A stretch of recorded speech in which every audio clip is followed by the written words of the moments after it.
Hey guys, tonight we're diving deep into the twisted mind of ancient Egypt's most ambitious corpse, Unas, the pharaoh who looked at death and said, "You know what this afterlife needs?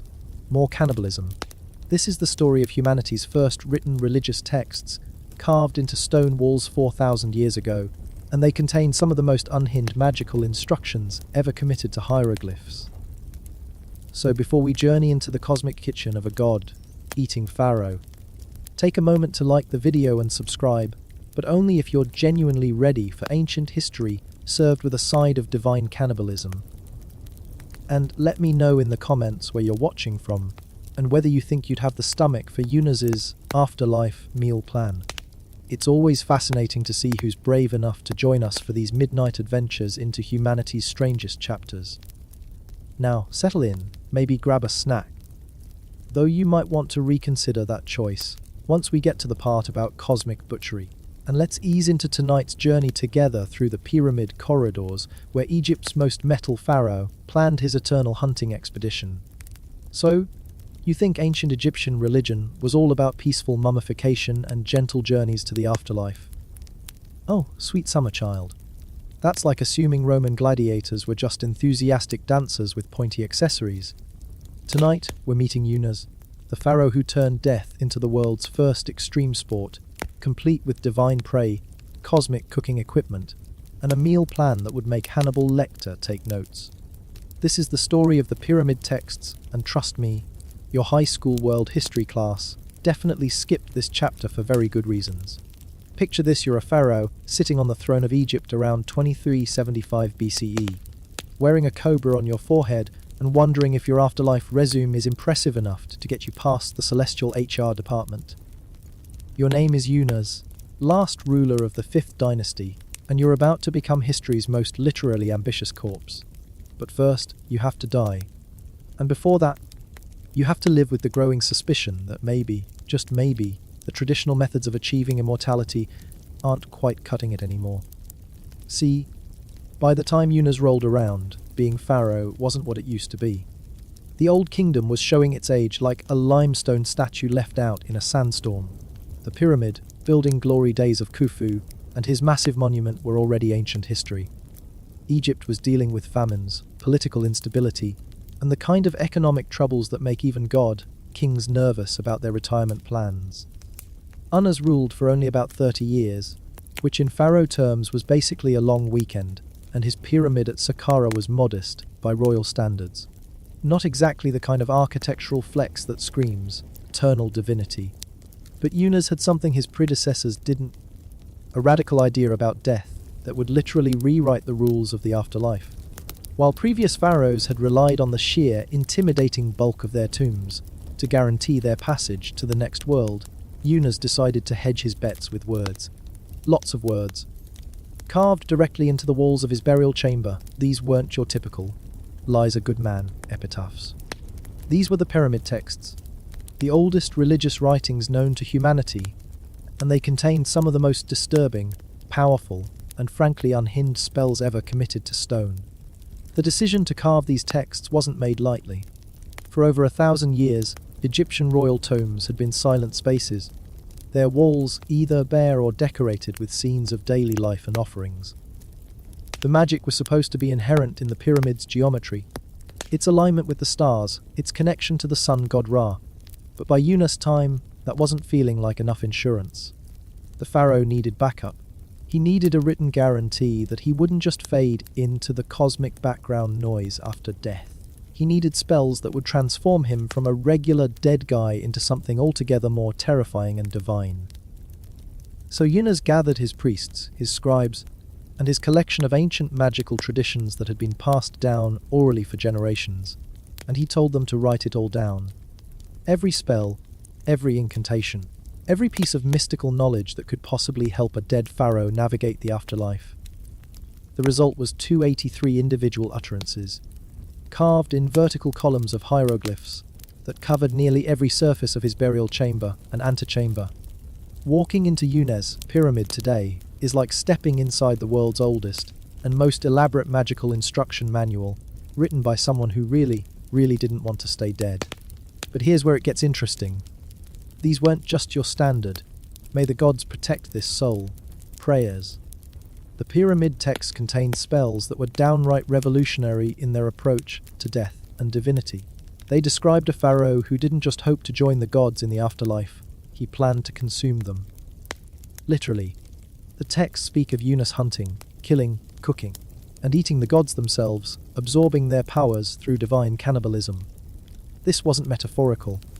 The spells are graphic, violent, and disturbingly specific about the process of celestial consumption. Imagine being the scribe assigned to carve these texts. You're crouched in a burial chamber, surrounded by the smell of incense and the sound of chisels on stone, transcribing spells that describe your pharaoh as a cosmic predator who devours deities like they're items on a celestial menu. The texts describe Yunus as the bull of heaven, who lives on the being of every god and eats the lungs of the wise ones. They detail how he hunts the gods with nets and snares, how he slaughters them on divine cutting blocks, and how he cooks them in massive cauldrons attended by cosmic servants. This wasn't just shocking by modern standards, it was revolutionary by ancient Egyptian standards too. Traditional Egyptian religion was built on the concept of Ma'at, cosmic order and balance. Pharaohs were supposed to maintain this order, not literally consume the entire pantheon. But Unas texts present a different vision of royal divinity, one where the pharaoh achieves ultimate power not through service to the gods, but by making the gods serve him as his main course. The most famous of these cannibal passages appears in Utterance 273 and 274, often called the Cannibal Hymn. It opens with the dramatic declaration: "The sky is overcast, the stars darken, the celestial expanses stagger, the bones of the earth gods tremble." This isn't a gentle transition to the afterlife. This is the cosmic horror movie version of death, where the pharaoh's arrival in the afterworld is so terrifying that it literally destabilizes the universe. The texts describe how Yunus hunts the gods in their own territory. Yunus is the one who eats men and lives on gods. Unas is the lord of messengers who dispatches messages. It is Grasper of the top knot who lassos them for Yunus. It is serpent-raced Head who guards them for him and restrains them for him. Who is over the blood offering who binds them for him. The language is methodical, almost bureaucratic in its description of divine butchery. There are specific gods assigned to specific tasks in the hunting and preparation process, as if celestial cannibalism required its own administrative hierarchy. The preparation process is described with the kind of detail you'd find in a particularly dark cookbook. It is Willow of Horus who cuts them up for Yunus and cooks them for him in his evening hearth stones. It is Yunus who eats their magic and swallows their spirits. Their great ones are for his morning meal, their middle ones are for his evening meal, their little ones are for his night meal. The gods aren't just killed, they're organized into a meal plan. Breakfast gods, dinner gods, midnight snack gods. But this wasn't random violence. The cannibal spells served a specific theological purpose.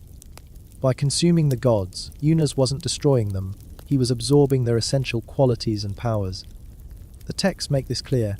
Their magic is in Yunus' belly, their spirits are before Yunus as broth made from their bones. This was the ultimate form of sympathetic magic. You are what you eat, and if you eat gods, you become something beyond godlike. The implications of this were staggering. Traditional Egyptian afterlife beliefs held that the deceased pharaoh would join the gods as one among many. But Unas' texts suggest something far more ambitious. He wasn't planning to join the cosmic hierarchy, he was planning to consume it and reconstitute it within himself. He would become not just a god, but the god, containing all divine power and knowledge within his resurrected body. This raises an obvious question: where did these ideas come from? The pyramid texts weren't invented out of thin air by Yunus and his priests. They represent the written codification of much older oral traditions, some of which probably dated back to the predynastic period, when Egypt was still a collection of warring states with their own local deities and practices. Some scholars suggest that the cannibal spells preserve echoes of actual ritual cannibalism practiced by early Egyptian rulers, who may have consumed the flesh of defeated enemies to absorb their strength. There's also the possibility that these texts reflect the kind of spiritual crisis that can occur when a civilization's traditional beliefs begin to lose their power. By the end of the 5th dynasty, Egypt was facing internal problems. The pharaoh's divine authority was being questioned. Provincial governors were gaining more independence. The traditional cosmic order was showing cracks. In this context, the extreme nature of Yunus' cannibal spells might represent a desperate attempt to restore royal power through the most radical magical means available. The scribes who carved these texts weren't just transcribing ancient traditions, they were creating something new. The very act of writing down these oral spells changed them. Spoken magic has a different quality from written magic. When you speak a spell, it exists in the moment and then vanishes into air. When you carve it in stone, it becomes permanent, eternal, always present.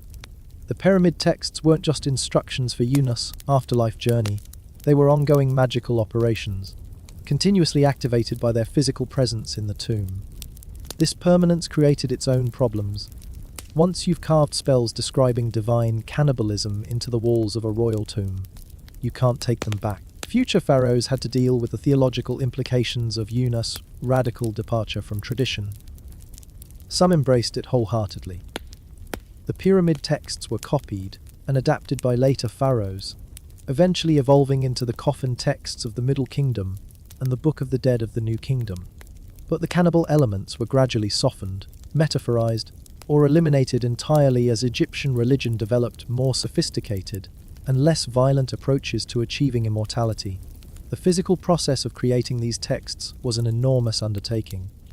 The burial chamber of Yunus' pyramid is not particularly large, but every available surface is covered with hieroglyphic inscriptions. The texts were carved by skilled craftsmen who had to work in cramped, poorly lit conditions, carefully forming each hieroglyphic sign to ensure the spells would function properly. This wasn't decorative writing, this was functional magic, and every symbol had to be perfect. The hieroglyphs themselves tell part of the story. Some of the signs used in the pyramid texts are archaic forms that were already ancient by Yunus' time.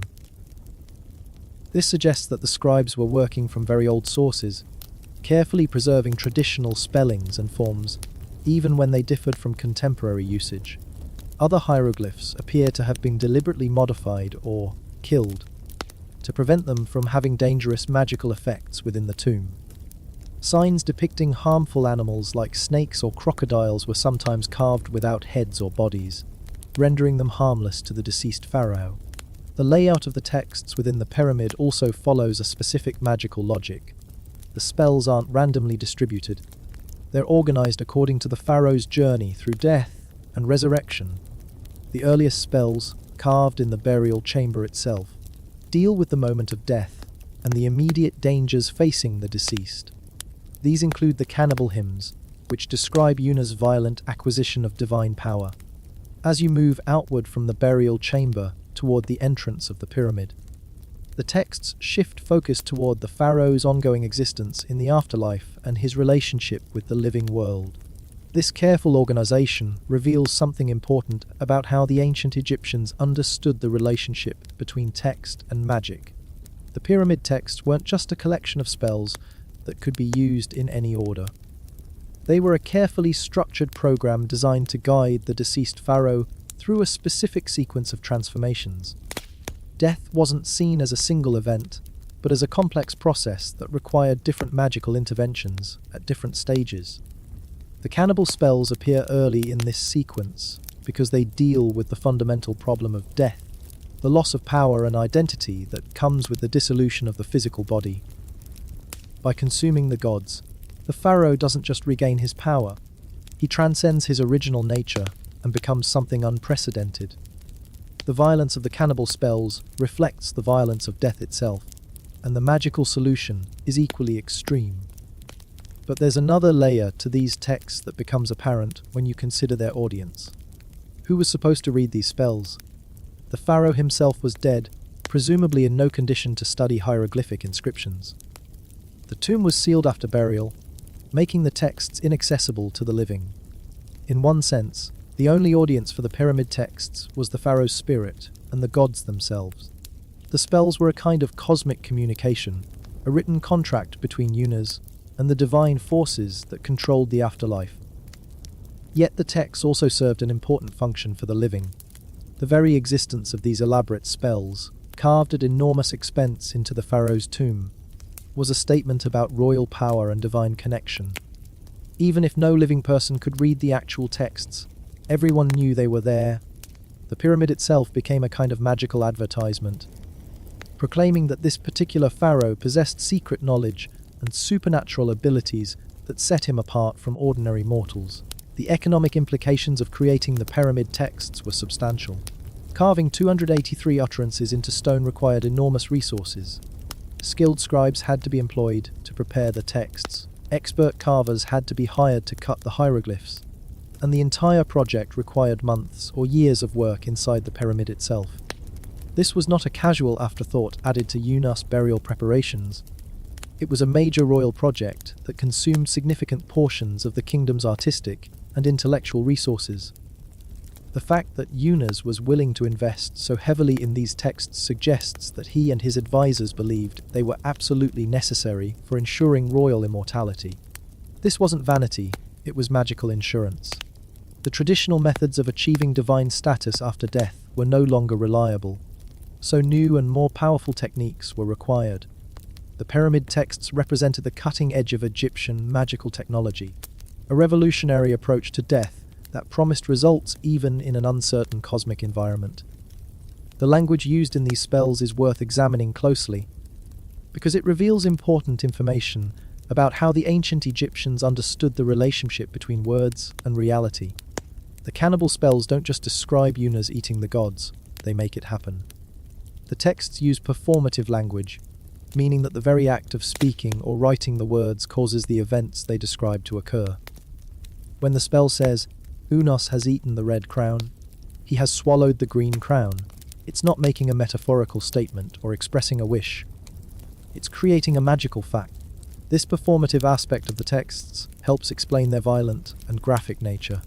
If you're going to use words to transform a dead pharaoh into a god-eating cosmic predator, you need words that are powerful enough to accomplish such a dramatic transformation. Gentle euphemisms won't cut it. The magic requires language that matches the magnitude of what it's trying to achieve, and consuming the entire pantheon is pretty much the most ambitious magical goal imaginable. The specific gods mentioned in the cannibal spells weren't chosen randomly.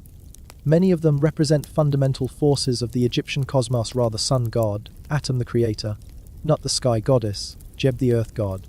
By consuming these particular deities, Yunus wasn't just gaining their individual powers, he was absorbing the basic elements that make up reality itself. The spells describe him as becoming the sole star, the peer of Atum, suggesting that he achieves a level of cosmic authority equivalent to that of the creator god. Other spells in the pyramid texts describe Yunus' adventures in the afterlife with less cannibalistic but equally dramatic imagery. He travels across the sky in the solar bark, commands ferryboats to carry him across celestial waters, and demands recognition from gods who initially try to ignore or exclude him. Throughout these adventures, the pharaoh is portrayed not as a supplicant seeking divine mercy, but as a cosmic force demanding his rightful place in the universal hierarchy.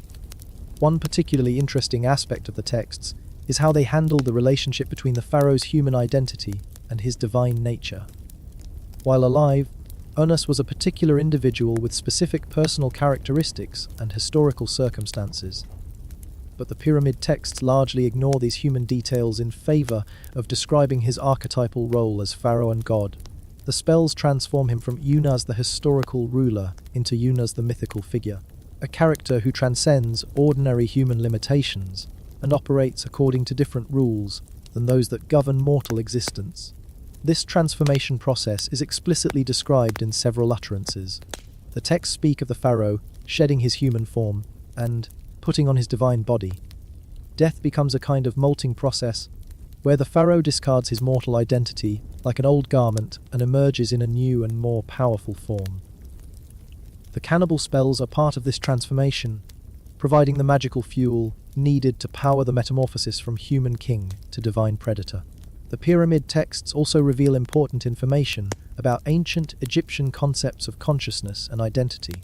The spells frequently mention different aspects of the pharaoh's spiritual being, his Ka life force, his Ba personality or soul, his Ake's transfigured spirit, and his name Eren. Death doesn't destroy these elements, it separates them. And part of the magical work described in the texts involves reassembling them in the proper configuration for immortal existence. The cannibal spells play a specific role in this reassembly process.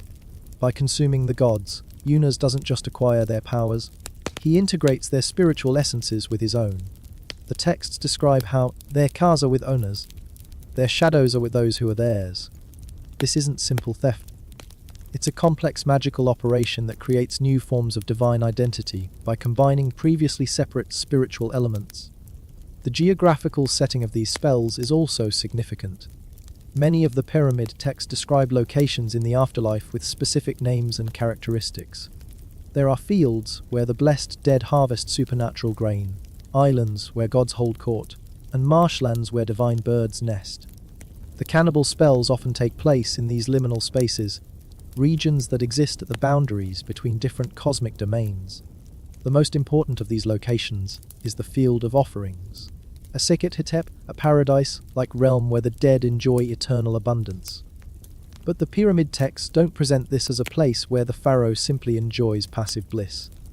Instead, it's described as a domain where he exercises active power, commanding resources and directing activities. The cannibal spells suggest that Yunus achieves this authority by literally incorporating the gods who previously controlled these regions. The astronomical elements in the pyramid texts also deserve attention. Many of the spells describe the pharaoh's relationship with specific stars and constellations, and the cannibal hymns include references to cosmic events that accompany the divine feast. The texts speak of stars darkening and celestial regions staggering when Yunus begins his hunt. This isn't just dramatic imagery, it reflects sophisticated Egyptian knowledge of astronomical cycles and their magical significance. The stars mentioned in these spells weren't arbitrary decorative elements. They were specific celestial bodies whose movements and appearances were carefully tracked by Egyptian astronomers and priests. The pharaoh's consumption of the gods is presented as a cosmic event significant enough to disrupt normal astronomical patterns, suggesting that the magical transformation described in the texts has universe-altering consequences. Water plays an important role in many of the pyramid texts, and the cannibal spells are no exception. The texts describe divine cooking processes that involve celestial waters and supernatural cauldrons. Water was essential for life in Egypt, and it retained its life, giving significance in the afterlife. The fact that the gods are cooked in divine waters suggests that their consumption by Yunus isn't destructive, but transformative, converting them from one form of existence into another. The social implications of the pyramid texts are fascinating to consider. These spells weren't just personal magical equipment for the pharaoh, they were statements about royal ideology and the nature of divine kingship. By claiming the right to hunt and consume the gods themselves, Yunus was asserting a level of authority that went far beyond traditional pharaonic prerogatives. He wasn't just the gods' representative on earth, he was their potential predator and consumer. This had obvious implications for how the living pharaoh's authority was understood and exercised. If the king possessed magical techniques powerful enough to threaten the gods themselves, then his earthly power was essentially unlimited. The pyramid text served as a kind of magical validation of absolute royal authority, demonstrating that the pharaoh's power extended even into domains traditionally reserved for deities. The priests who served in Yunus' mortuary temple would have been particularly aware of these implications. They were responsible for maintaining the pharaoh's cult after his death, performing daily rituals designed to sustain his divine existence. The presence of the cannibal spells in his pyramid would have reminded them that they were serving not just a dead king, but a cosmic predator who had consumed the entire pantheon and reconstituted it within himself. The later history of the pyramid texts shows how these radical ideas were gradually absorbed into mainstream Egyptian religion. Subsequent pharaohs adopted and adapted Yunus' spells, but they often modified or omitted the most violent cannibal passages.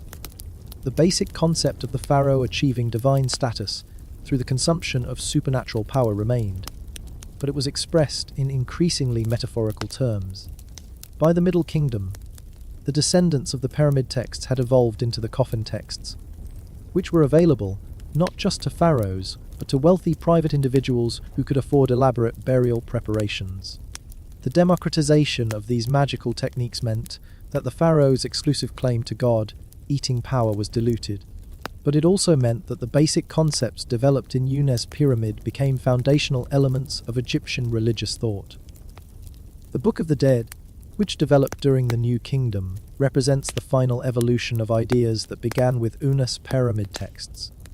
The violent cannibalism of the original spells had been almost entirely replaced by more civilized methods of achieving immortality, but the underlying logic remained the same. Death was not a passive experience, but an active process that required magical knowledge and supernatural power to navigate successfully. Modern archaeological investigation of Unas' pyramid has revealed additional layers of meaning in the pyramid texts.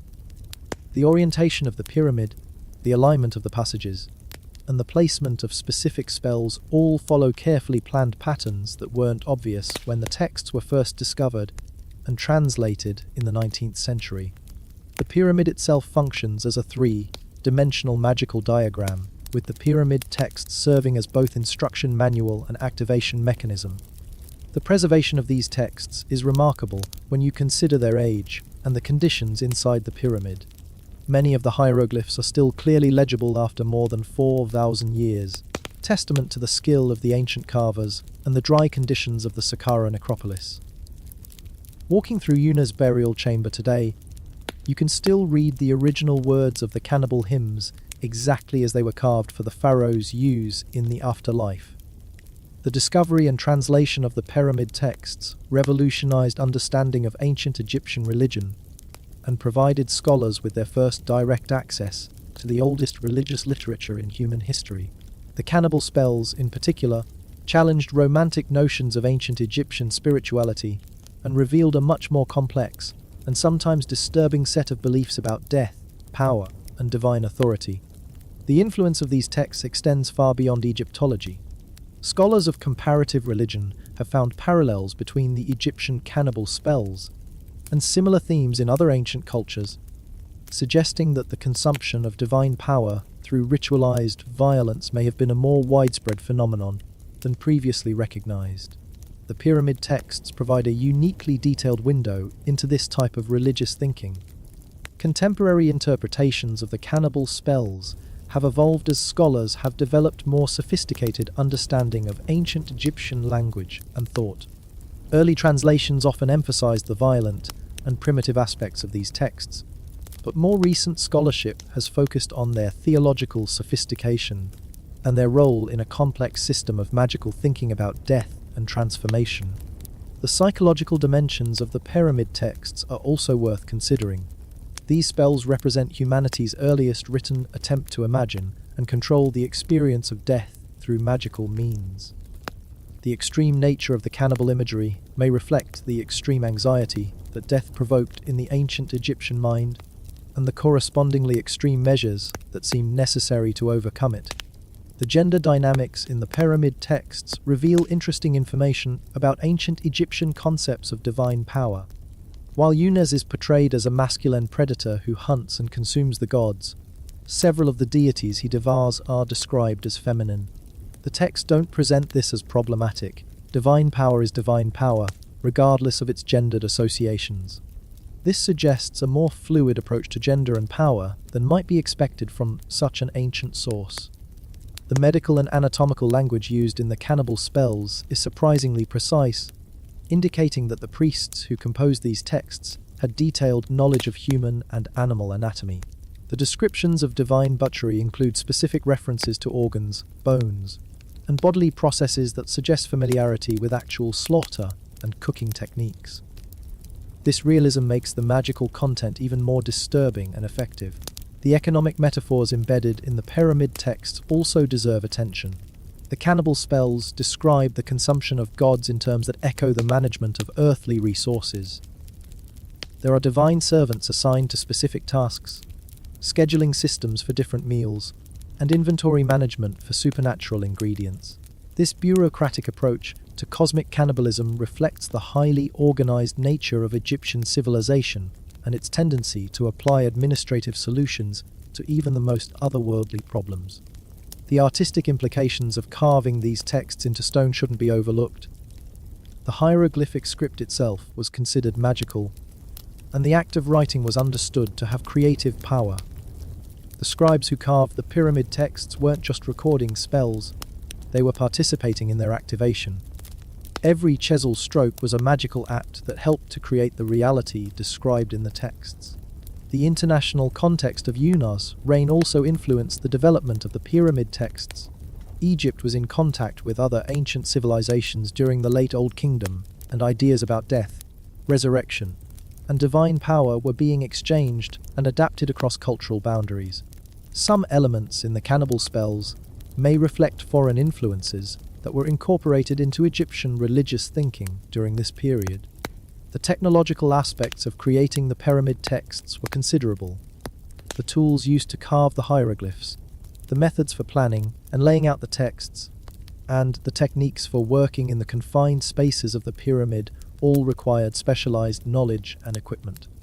The fact that these technical challenges were overcome successfully demonstrates the importance that Yunus and his court placed on getting these spells exactly right. The linguistic features of the pyramid texts provide valuable information about the development of the Egyptian language. Some of the vocabulary and grammatical constructions used in these texts are archaic even by Old Kingdom standards, suggesting that they preserve very ancient forms of Egyptian speech. The cannibal spells, in particular, use language that has a distinctly archaic flavor, reinforcing their connection to prehistoric magical traditions. The therapeutic aspects of the pyramid texts shouldn't be ignored. From an ancient Egyptian perspective, death was understood as a kind of illness that required specific treatments and cures. The spells carved in Yunus' pyramid weren't just magical techniques. They were medical interventions designed to heal the damage caused by death and restore the pharaoh to health and functionality. The violent imagery of the cannibal spells reflects the severity of death as a condition, and the correspondingly drastic measures needed to treat it effectively. The pedagogical function of the pyramid texts also merits consideration. These spells weren't just magical tools. They were educational resources designed to teach the deceased pharaoh what he needed to know to navigate the afterlife successfully.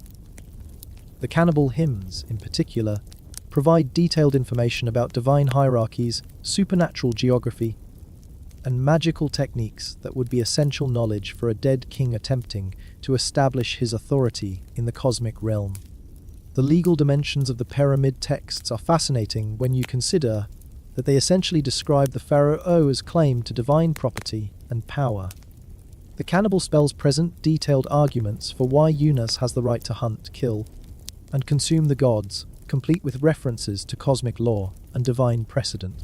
This legalistic approach to magical violence reflects the Egyptian tendency to understand even supernatural relationships in terms of contracts, ownership, and jurisdiction.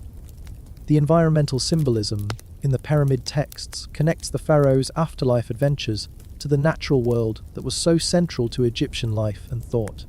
The cannibal spells describe cosmic hunting grounds that mirror the earthly landscapes where Egyptians actually hunted wild game.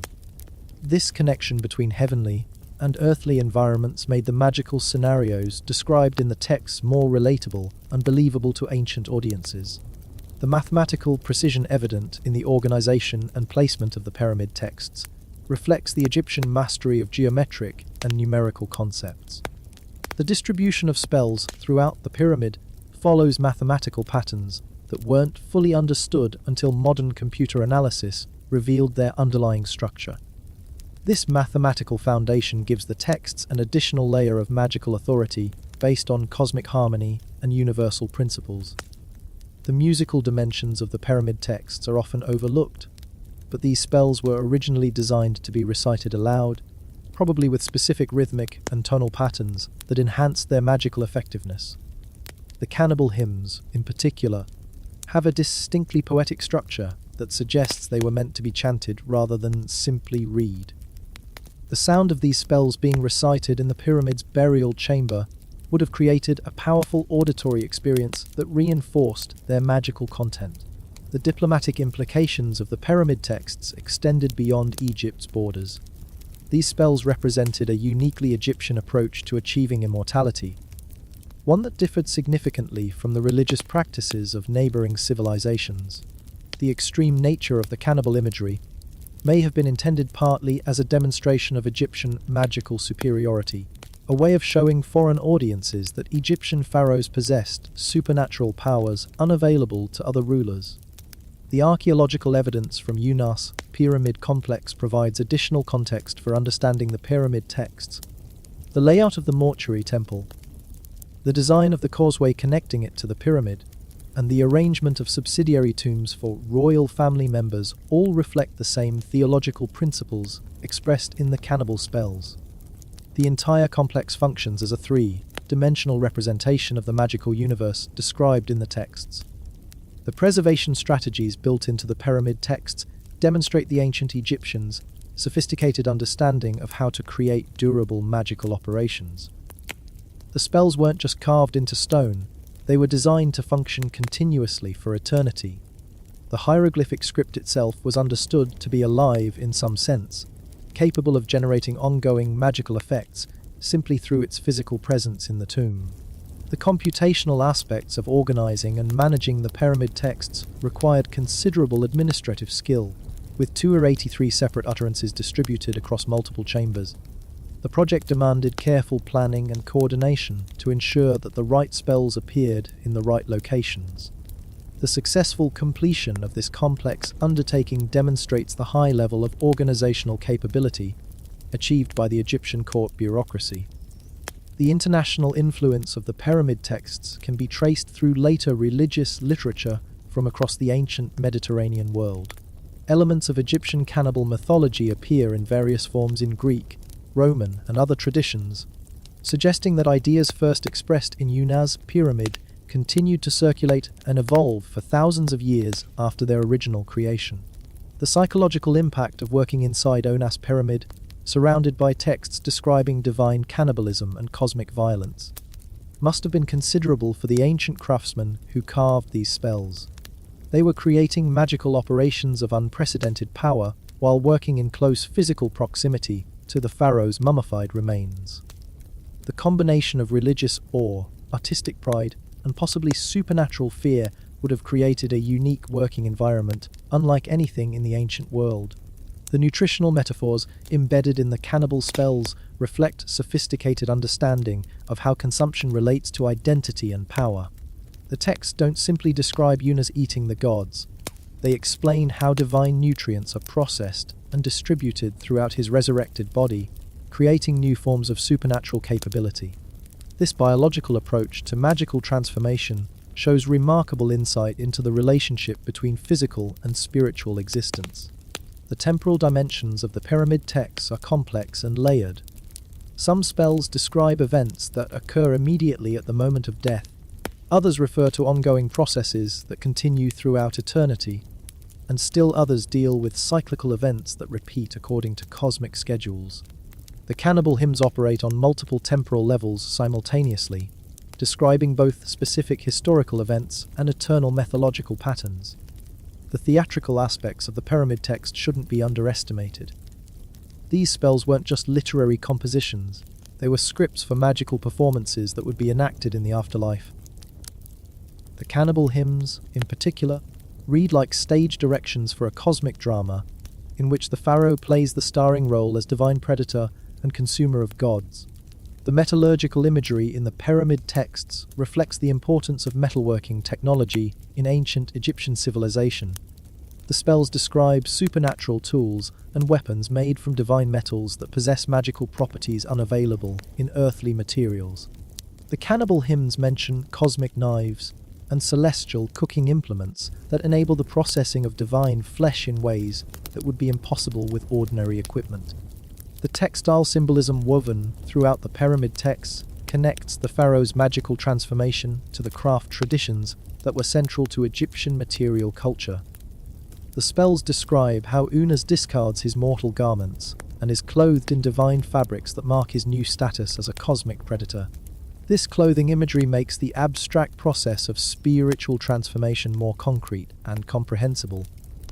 The horticultural metaphors in the cannibal spells draw on Egyptian expertise in agriculture and gardening to describe the cultivation and harvesting of divine power. The texts present the gods as a kind of supernatural crop that can be planted, tended, and harvested according to magical principles. This agricultural approach to divinity reflects the Egyptian understanding of how to manage natural resources for optimal productivity. The architectural symbolism embedded in the pyramid texts extends beyond the physical structure of the pyramid itself to encompass cosmic buildings and supernatural construction projects. The cannibal spells describe divine kitchens and celestial dining halls where the consumption of gods takes place according to architectural plans that mirror earthly palace complexes. The zoological knowledge displayed in the pyramid texts demonstrates sophisticated understanding of animal behavior and anatomy.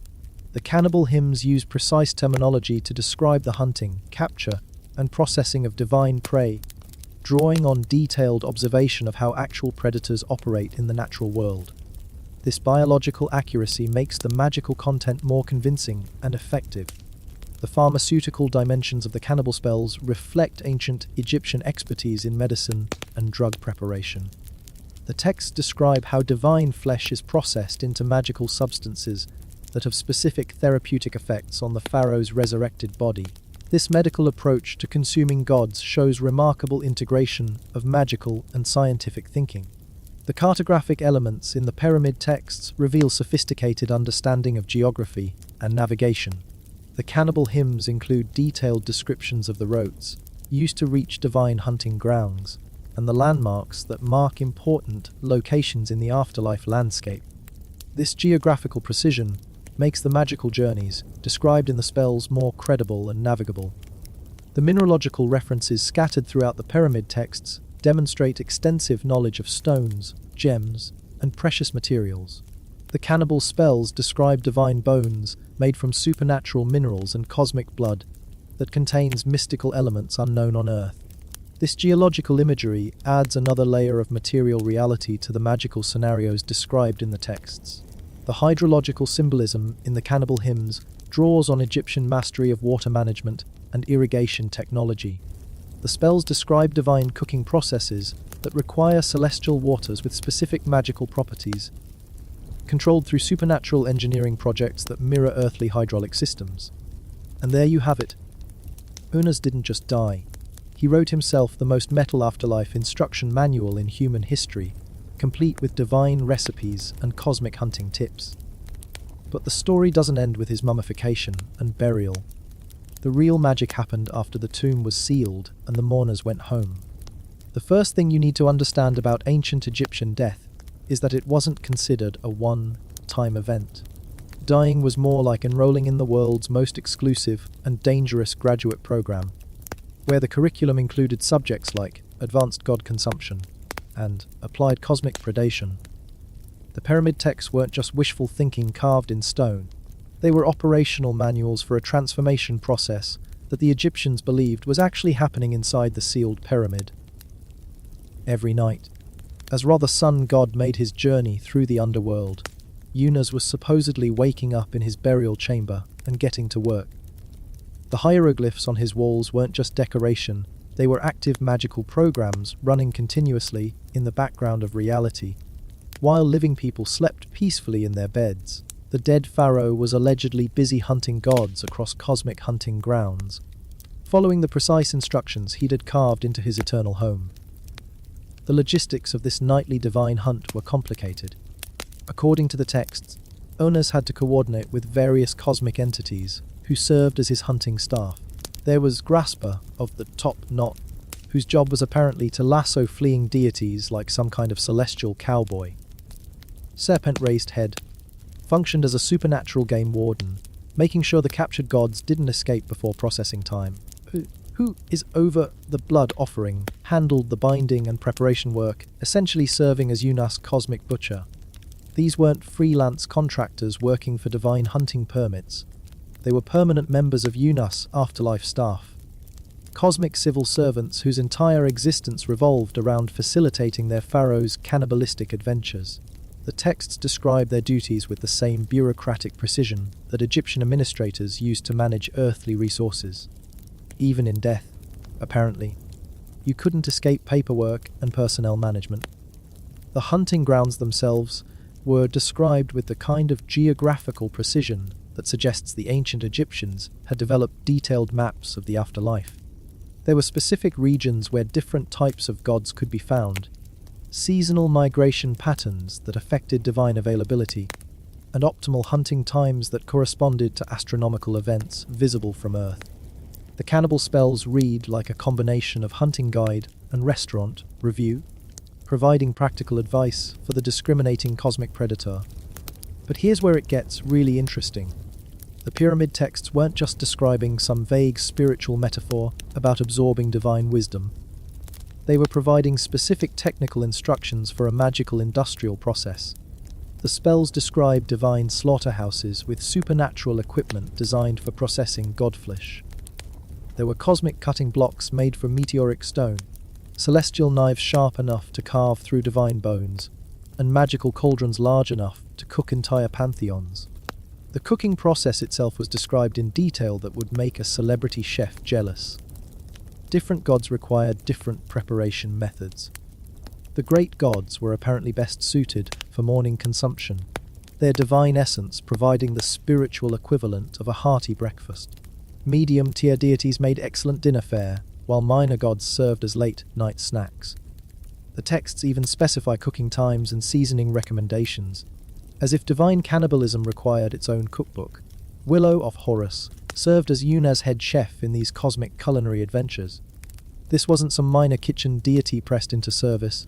This was apparently a major supernatural figure, whose primary responsibility was ensuring that the pharaoh's divine meals were properly prepared.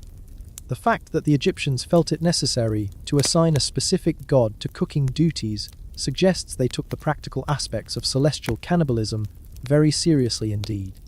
The consumption process was equally well organized. The texts describe how divine flesh was distributed throughout Unas' resurrected body, with different organs receiving different types of godly nutrients. Divine magic was absorbed into his belly, while divine spirits were processed into a kind of celestial broth that circulated through his supernatural bloodstream. This wasn't random feeding. This was precision nutrition designed to optimize cosmic performance. The effects of this divine diet were supposedly dramatic and immediate. With each god consumed, Unas absorbed new powers and capabilities. Eat the sun god, gain control over light and time. Consume the earth god, acquire dominion over the physical world. Devour the sky goddess, command the heavens themselves. It was like a supernatural video game where each boss defeated added new abilities to your character build. But the really clever part of Unas' system was that it was self-reinforcing. The more gods he consumed, the more powerful he became. The more powerful he became, the easier it was to hunt and capture additional gods. The cannibal spells describe a positive feedback loop where divine consumption leads to divine empowerment, which enables more divine consumption, and so on until the pharaoh has literally eaten his way to the top of the cosmic food chain. This created an obvious problem for the other gods. If some upstart dead pharaoh was systematically hunting and eating the entire pantheon, eventually there wouldn't be anyone left to run the universe. The texts acknowledge this concern, but dismiss it with the kind of logic that only makes sense if you're already committed to the premise that pharaohs are cosmically entitled to consume deities. According to the spells, the gods aren't actually destroyed by being eaten. They're transformed and incorporated into Unas' enhanced divine nature. Think of it as cosmic recycling. The gods don't disappear when Unas eats them, they become part of him. Their individual identities may be dissolved, but their essential powers and functions continue to operate within his expanded supernatural body. It's like a divine merger and acquisition, where all the smaller companies are absorbed into one massive corporation run by a dead pharaoh with an impressive appetite for godflesh. The economic implications of this arrangement were staggering. In traditional Egyptian theology, the gods operated as independent entities with their own temples, priests, and resource bases. But if Unas had successfully consumed the entire pantheon, then all divine authority and all divine resources would be concentrated in his resurrected person. He wouldn't just be a god, he'd be the god, with a capital G and a monopoly on cosmic power. This theological consolidation had obvious political benefits for the pharaonic system. If the king could demonstrate that he possessed magical techniques powerful enough to literally eat the gods, then his earthly authority was essentially unchallengeable. Who's going to rebel against a ruler who snacks on deities for fun? The pyramid texts served as both magical insurance policy and political propaganda, demonstrating that pharaonic power extended even into domains that were supposed to be reserved for supernatural entities. The timing of these cosmic meals was carefully coordinated with astronomical events. The texts describe how UNES hunting expeditions corresponded to the movements of specific stars and constellations. When certain celestial bodies reached particular positions, the conditions were optimal for catching and consuming the gods associated with those astronomical phenomena. This wasn't random supernatural violence. This was precision, magical timing based on sophisticated astronomical observation. The ancient Egyptian priests responsible for maintaining UNES mortuary cult would have been expected to track these astronomical cycles and perform appropriate rituals to support the pharaoh's afterlife hunting expeditions. This meant that the cosmic cannibalism described in the pyramid texts wasn't just ancient history. It was an ongoing magical operation that required continuous maintenance and support from the living world. The ritual calendar associated with UNES tomb complex would have included regular offerings of food, drink, and incense designed to fuel the pharaoh's supernatural activities. But these weren't just symbolic gestures. They were understood as literal supply deliveries to a cosmic predator actively engaged in hunting gods across the afterlife landscape. The priests weren't just honoring a dead king, they were providing logistical support for an ongoing divine military campaign. The international diplomatic implications of UNA's cannibalistic theology were potentially explosive.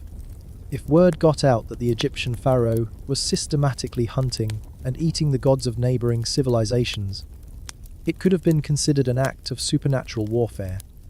The texts describe UNA's consuming not just Egyptian deities, but apparently any divine entity he could catch, regardless of their national or cultural affiliations.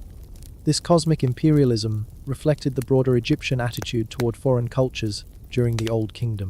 Egypt saw itself as the center of the civilized world, with other nations serving as sources of raw materials and tribute. The cannibal spells extended this worldview into the supernatural realm, presenting the pharaoh as a cosmic imperialist who rightfully claimed dominion over all divine resources, regardless of their origin.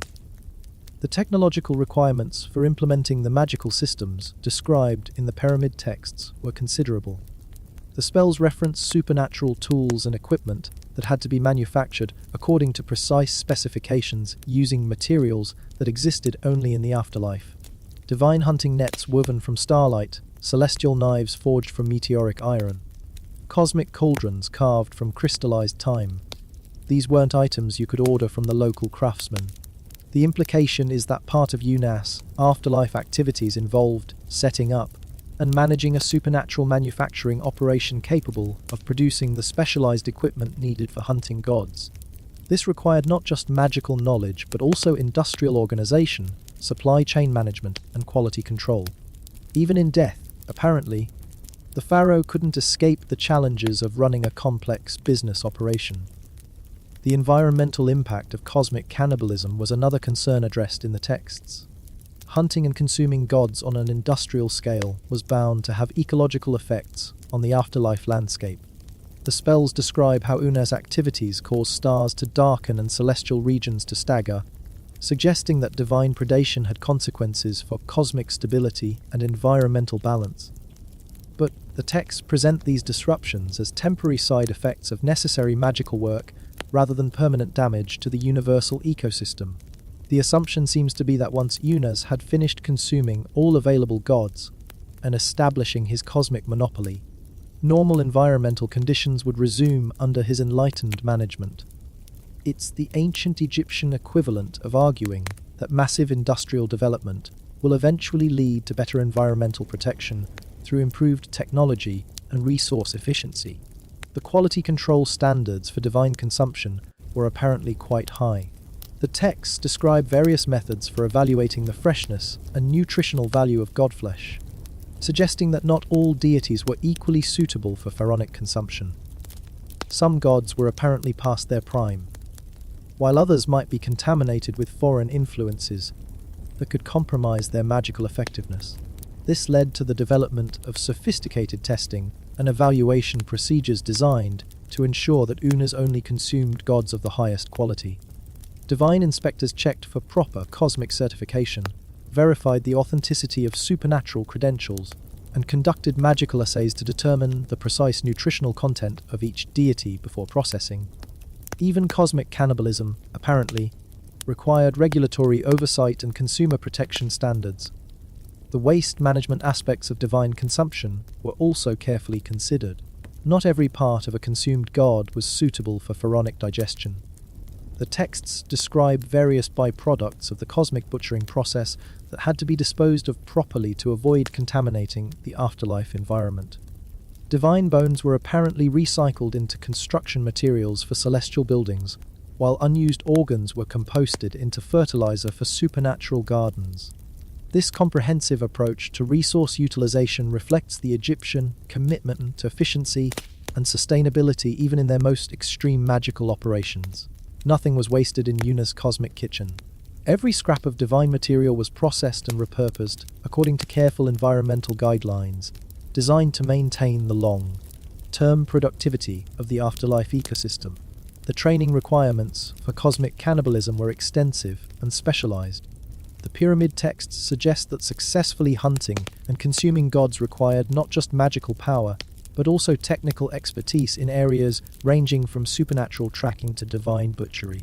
Unas would have needed to master complex skill sets that combined the abilities of hunter, chef, and industrial manager in one cosmic package.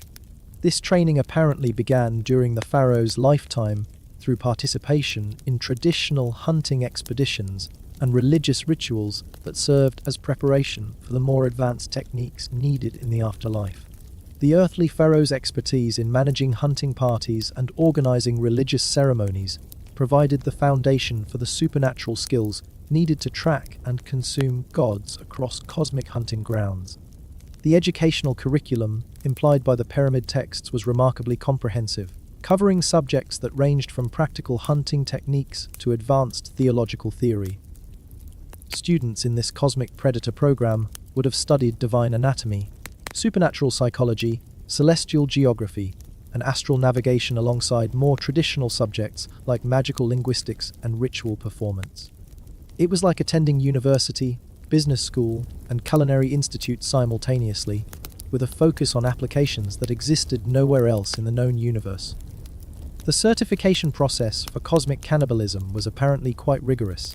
The texts suggest that Unas had to demonstrate his qualifications to various supernatural authorities before being granted permission to hunt gods in their territories. This involved passing examinations, providing references from other cosmic entities, and possibly posting bond to ensure that his divine hunting activities would be conducted according to proper standards and regulations. The legal framework governing cosmic cannibalism was complex and multi-layered, involving treaties and agreements between different supernatural jurisdictions. The texts reference cosmic law codes that specified which gods could be hunted during which seasons, what hunting methods were considered acceptable, and how disputes over divine hunting rights should be resolved. Even in the afterlife, apparently, you couldn't just start eating gods without proper legal documentation and regulatory compliance. The insurance implications of cosmic cannibalism were staggering. What kind of coverage do you need for an afterlife hunting expedition that targets the gods themselves? The text suggests that Unas had negotiated comprehensive supernatural insurance policies that covered everything from hunting accidents to divine food poisoning. The premiums for this kind of coverage must have been astronomical, payable only in forms of cosmic currency that don't exist in the mortal world. The marketing aspects of the pyramid texts shouldn't be overlooked. These spells weren't just functional magical instructions, they were also advertisements for the pharaonic brand. By demonstrating his ability to hunt and consume gods, Unas was establishing his reputation as the ultimate cosmic predator, someone whose supernatural abilities set him apart from ordinary dead people, and even from traditional deities. This brand positioning had obvious commercial benefits in the competitive afterlife market. Dead pharaohs were essentially selling their services as divine intermediaries, and customers wanted to work with someone who had demonstrated superior supernatural capabilities. Being known as the guy who eats gods for breakfast was excellent marketing for attracting high-value clients who needed serious magical work accomplished. The franchise opportunities created by Yunus' successful cosmic cannibalism model were potentially enormous. If one pharaoh could develop effective techniques for hunting and consuming gods, then presumably other pharaohs could learn and adapt those same methods for their own afterlife operations. The pyramid texts served as both instruction manual and business model, providing a template that subsequent rulers could customize for their own supernatural enterprises. This led to the development of an entire industry based on pharaonic divine consumption, with specialized consultants, equipment suppliers, and training programs designed to help dead kings optimize their cosmic hunting operations. The afterlife economy became increasingly focused on supporting the supernatural activities of pharaohs who had adopted Yunus' cannibalistic approach to achieving immortality. The scalability of cosmic cannibalism was limited only by the finite number of gods available for consumption. Once a pharaoh had eaten all the deities in his local pantheon, expansion opportunities became more challenging. This led to increased competition among dead pharaohs for access to foreign gods, and the development of supernatural trade agreements that allowed for the import and export of divine resources across cultural boundaries. The seasonal variations in divine availability created additional business opportunities for pharaohs who could specialize in hunting gods that were only accessible during certain cosmic cycles. Some dead kings focused on solar deities that were easiest to catch during eclipse seasons, while others specialized in lunar gods that were most vulnerable during specific phases of cosmic alignment. The quality assurance programs developed for cosmic cannibalism were necessarily extensive and sophisticated. With so much depending on the proper consumption of divine resources, pharaohs couldn't afford to take chances with substandard gods or improperly processed divine flesh. This led to the development of comprehensive testing protocols, certification procedures, and quality control standards that governed every aspect of the cosmic food supply chain. The research and development costs associated with cosmic cannibalism were substantial, but apparently worthwhile given the competitive advantages gained through successful divine consumption. Pharaohs invested heavily in magical research programs designed to identify new hunting techniques, improve processing methods, and develop more efficient ways of absorbing divine power through supernatural digestion. The intellectual property issues surrounding cosmic cannibalism were complex and contentious. Once Yunus had developed effective methods for hunting and consuming gods, other pharaohs naturally wanted access to those same techniques. This led to disputes over magical patents, licensing agreements for supernatural technologies, and trade secret protections that governed the sharing of cosmic cannibalism expertise. The standardization of cosmic cannibalism practices became increasingly important as more pharaohs adopted divine consumption as their preferred method of achieving afterlife success. Industry associations developed best practices guidelines, professional certification programs, and ethical standards designed to ensure that divine hunting was conducted in a manner that maintained the long-term sustainability of the cosmic ecosystem. The environmental regulations governing cosmic cannibalism became more stringent over time as the cumulative effects of widespread divine consumption began to impact the stability of the afterlife landscape. Pharaohs were required to conduct environmental impact assessments before launching major god hunting campaigns, and to implement mitigation measures designed to minimize disruption to cosmic wildlife habitats. The labor relations aspects of cosmic cannibalism created their own set of challenges and opportunities. The supernatural staff required for successful divine hunting operations had their own professional interests and career development goals that had to be balanced against the pharaoh's operational requirements. This led to the development of cosmic labor unions, collective bargaining agreements, and workplace safety regulations that governed employment conditions in the afterlife hunting industry. And that's how Unas, a relatively minor pharaoh with a modest pyramid and a 30-year reign, managed to revolutionize death itself and create the template for every afterlife instruction manual that followed. He didn't just want to join the gods. He wanted to eat them, digest them, and reconstitute the entire universe within his own divinely enhanced digestive system. It was the most audacious magical business plan in human history, carved in stone and designed to run automatically for all eternity. Whether it actually worked is between Unas and the gods he allegedly consumed, but the fact that people are still talking about it 4,000 years later suggests that his marketing department knew what they were doing.